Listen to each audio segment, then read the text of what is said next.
All right. Let's get it in. Let's get it in. Lovecraft Country. Get this in real quick. You know, usually I'll do this. I'll script them, of course, but man, my time just be getting away from me, family. So I gotta go live and still keep it nice, short, and sweet for the family. You dig? You dig. So we're gonna get it in, man. If you ain't seen it, there you go, watch it. But it was, man, awesome show. Powerful show, family. Powerful show. I put together a nice little presentation for the family real quick. It literally took me 5 minutes, but I just want to stay on top of the points so I won't miss nothing. You feel me? Got to stay on top of the points so I won't miss nothing. Peace to the squad. Y'all know what it is. So, yeah, man. If you ain't seen it, man, go see it, man. Powerful show. You know, it met my expectations. I had a feeling it was going to be good. And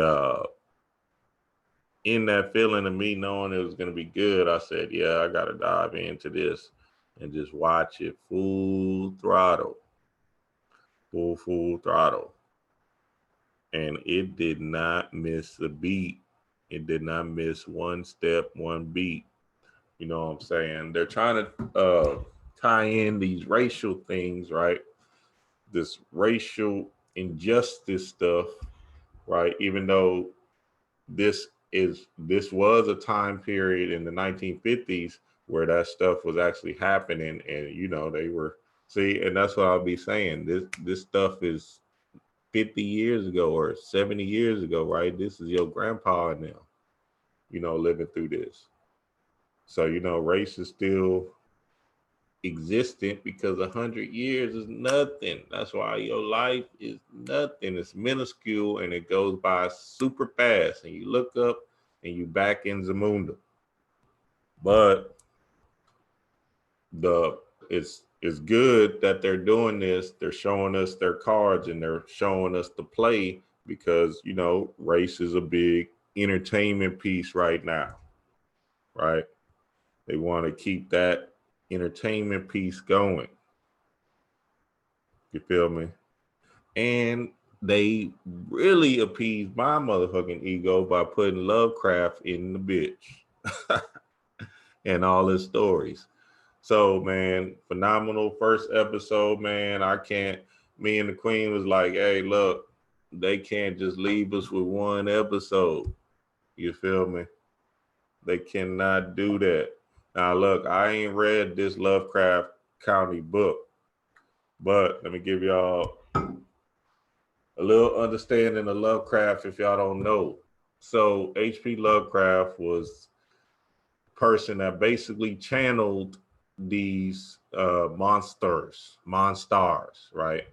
And he created fictional stories that, you know, basically was horrific and stuff and changed movie storytelling and frightening movies time. It changed everything, right? Because nobody wasn't writing these monsters in like Lovecraft, but he was saying that they were, you know, just stories or whatever that he came up with. But we know when you go to sleep and things happen and you coming up with these monsters like that, that's channel. Because this is your creative genius that's come into the world and you're trying to express it in a way that you got the channel from. So we know what it is. So now, you know, tying in Lovecraft and this time, this 1950s time where, you know, there was so much racial tension and stuff still, right? The what you call that? no white, blacks to the back, white is right, all this whole thing, all this whole political thing, whatever they was trying to do in them times to create a divide, right? And then Martin Luther King came, and then the divide stopped. But what they're trying to do here is basically show you that you are the universe, right? You are the one, you are Neo, you are God. Keep on telling y'all, they gotta tell you in codes, and I'm about to tell you the code through episode 1. You know you're the universe, you know you're God, you just gotta wake up and remember. Okay, you just gotta wake up and remember. Yeah, Mook, thank you. Segregation. See, I gotta get on my back to Earth because I'll be in Saturn and shit. But you have to realize that you are the one, right? But beautiful show, man, and I suggest everybody watch it. Now, I'm not gonna make this video too long. I want to get through it. So, oh man, they jumped it off and started with Cthulhu, man. So you already know that's why you're the one, because what does Cthulhu represent? It represents you, your soul, right? Your monstrous soul. Cthulhu is just a symbolic representation of you as a soul being, right? Your monstrous urges, these monstrous urges are just your natural thing. When you die and go back to Zamunda, you have the power to do whatever you want. There's no judgment, there's no laws, there's nothing, right? You have the power to do it all. And in that power that you have, you are basically, quote unquote, to this earth, to this idea of this earth realm, right? A monster. Why? Because people have judgments and there's laws and blah, blah, blah. Nobody don't want to go, you don't want nobody to hurt you or nothing like that, because we all got to live in this space we call the Matrix. So they jumped it off. They showed you who you are from the beginning, right? And Cthulhu is basically going to be the hero at the end. Trust me, they're going to make Cthulhu at the end because everybody knows Cthulhu. Whenever this Lovecraft story ends, he's basically going to be the monster you got to defeat at the end. But you're not naturally supposed to defeat Cthulhu. Now they jumped it off with Jackie Robinson. Okay, and we know Jackie Robinson is the first Black baseball player to come into to segregation and all of that, to form this union. But Jackie Robinson in this story was killing off Cthulhu, right? Now, Jackie Robinson is a symbol. Why? Because his number is a symbol. The number 42 is a symbol. The 42 laws of Ma'at, right? That just means balance. That means you were never motherfucking here. So these 42 laws, you never did these things because you was never here.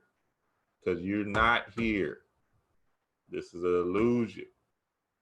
So you, as the soul being, Cthulhu, has to understand that all these, quote unquote, bad things that you think you've done, or horrific or horrible things. Yeah, there's low vibrational energy in the world. We know that, and we can recognize that as a frequency, but at the same time, and at the end of the day, there is no good or bad, because when you go back to Zamunda, you're going to be doing all kind of stuff. Yeah, I'm talking to you. You're going to be having orgies and everything. I see you right now, nigga, in the astral doing your thing, kicking it. Talking about, what up, Dream? I'm like, nigga, I knew you was like that. Don't show off now. So you was never here. You never did this stuff. So you can't let the emotions drain you to keep you back in this earth realm, to keep you coming back in this circle of life, okay? Because this whole thing is just a big play. And we all know 42 laws of Ma'at. Ma'at just basically represent your heart. Is your heart light as a feather so you can get through and go to the other side? You feel me? And that's the power in that. So basically, Jackie Robinson beating up or killing off Cthulhu is saying, hey, I want to stay down here on the earth realm. Of course, they got to play into the matrix because why are they trying to keep you coming back in this circle of life energy? So the symbol is not speaking to you, it's just speaking to your subconscious mind. Okay. And when you watch these things, you and your third eye is open, you'll just start to notice it and just say, oh, that's, that's whatever. Right. So it's a play on your soul because they know the melanated beings have souls and they're trying to find a cheat code with the soul. That's why they got all this science and research on melanin, because they're trying to understand, how do we get a soul too? How can we implement this thing? But you can't get a soul because the melanin is just something from the universe that's only connected to us. So even if you take our melatonin or take our melanin, that's going to give you powers down here on this earth realm. But at the same time, that same melanin, that same substance, that same uh, uh, frequency of light is just going to be the same soul that it was. It's not going to be, they're thinking it's some kind of thing. It's not going to be you, nigga. It's going to be us. So you can't take somebody's melanin and then think that's going to be you on the other side. It's not going to happen. Now, here goes the movie. This was the whole movie. Once I seen the book, it was over. This was my favorite movie for the longest, The Count of Monte Cristo. Oh my goodness. All my spiritual beings have to see this movie. All of y'all have to go watch it. It's a must, it's a must, it's a must. Right? Basically the young guy in the movie, Edmund, right, is gullible, right? Like a gullible yes man type of dude. You know what I'm saying? Naive, a follower, that type of energy, right? Really ain't sure of himself. You know what I'm saying? Not really stepping into his power, right? This is Edmund as the gullible, naive one, right? And basically what happens in the movie, he gets thrown into a jail, into a dark jail. The movie is crazy. I gotta watch that. It's so dope, though. It's so dope. So this is the same thing and same symbolic message as out of darkness comes light. Okay. Out of darkness comes light. So he's in this dark cell, blah, blah, blah. And then he gets out, he figures out a way out, and he becomes the hero. That's why this episode 1 of Lovecraft Country is basically the hero. Tick is the hero. He's just trying to realize why he's a hero. That's why he's using his imagination and all this stuff in reading these books and everything, because his imagination is real powerful. Now, so where was I at? Edmund. Okay, so Edmund gets out, boom, and then he becomes who? Yes, Jesus. Or he just becomes a hero because Christ consciousness is just you expressing yourself as a hero. So let all these people going back to Jesus run back to me, because they just running back to me anyway. Because I'm Jesus, nigga. You feel me? So Edmund becomes a hero. He becomes confident, blah, blah, blah. He was falsely accused and thrown into jail. And then he goes out and seeks revenge, and he wins the maiden's heart. And now, as you can see, he's more confident, more davish, more debonair, and all that other good stuff. Okay, so once they showed that scene in the Lovecraft country movie, it was a wrap. I already knew where this whole thing was going to, because this is going to be the same story or path that Tick is taking, because he was one that that believed in the system. So he went to the army and all of that, even though he's still brash and, you know, still with it. And now he's reading and searching and understanding knowledge of self. So he's coming into his own so he can, you know, live out his hero's journey. All right, let's see what else I was at. Okay, now let me make sure I didn't miss nothing. Oh man, I probably did. Oh, the sundown. Well, we can talk about it right now here with these shoggoths. These shoggoths is basically, let me read these for you. So the shoggoths, right? Basically, let me just explain. They represent dead people or sheep or like the walking dead, you know, the blind, uh, you know, you know, the our dead folks, you know, our people that we fuck with now, but they dead, right?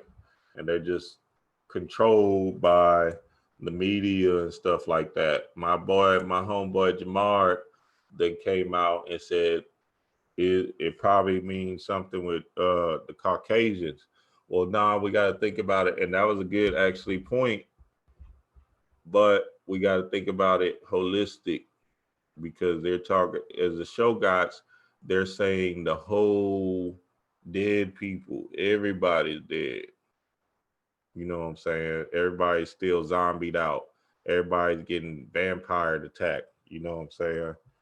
Um, so let me read this for y'all about the shoggoths.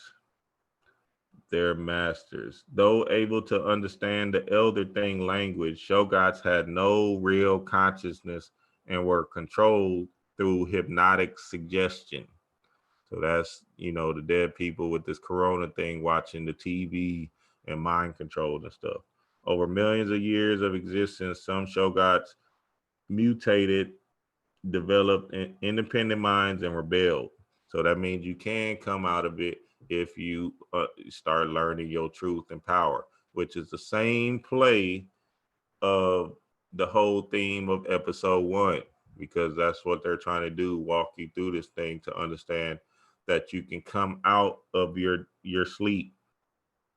The elder things succeed in quelling the insurrection, but exterminating the shoggoths was not an option, as the elder things were dependent on them for labor. Shoggoths also developed the ability to survive on land, while the elder things retreated to the oceans. Shoggoths that remained alive in the abandoned elder thing city in Antarctica would later imitate their masters' art and voices. Okay. So yeah, basically this whole play on, you know, basically they're this vampire energy, right? They're stuck, they're trapped, and they can't get out. But as you seen when they blew the whistle in the episode, the shoggoths came back. Okay, they came to whoever blew that whistle, their master, right? Which is basically just saying a play on humanity, right? So that is episode 1. I want to keep these things nice and short. Y'all know I was gonna script the whole thing, but man, if I would have scripted it, it would have been forever story, forever and a day. You feel me? So let me see what y'all talking about on the tube real quick. I'm gonna get up out of here. But man, the episode was powerful, very very interesting. And hey, I'm excited to keep on going with this thing, man, because at the end of the day, when we do have shows like this, we got to take full advantage of it. We got to take full advantage of it and dive in deep. You feel me? But yeah, man. Hey, another point. You are the hero. This whole show of the Lovecraft country with Tick is going to just basically be him as a hero. It's the same story, the hero's journey, with him and Letha, I think her name is, and then the Elder Smith, which is going to be like the Osiris of the story, but he's just going to be helping them or guiding them along because, you know, he's got wisdom and blah, blah, blah, blah, blah, all of that. But it's going to be an interesting ride. I'm ready for episode 2. And yeah, man. Yeah, it's powerful. That's another thing about the shoggoths. They can't take the light. So the shoggoths could not take the light, and the light just represents knowledge, or the light can represent the sun, which could be a play on just, you know, Caucasian people. But then at the same time, we know these melanated people don't like the sun either. You know what I'm saying? So we got to put everybody in that basket because they all are one.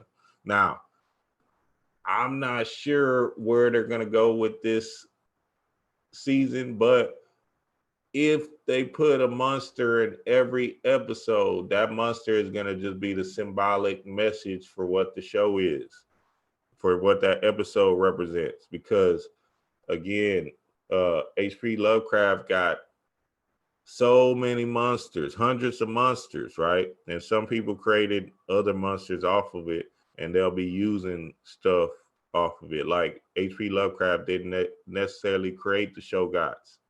You see what I'm saying? So they're just going to be using other monsters off of it. You feel me? Off of H.P. Lovecraft's writing. But man, if you're new to the channel, you know what to do. Subscribe and like the video. Peace to the gods.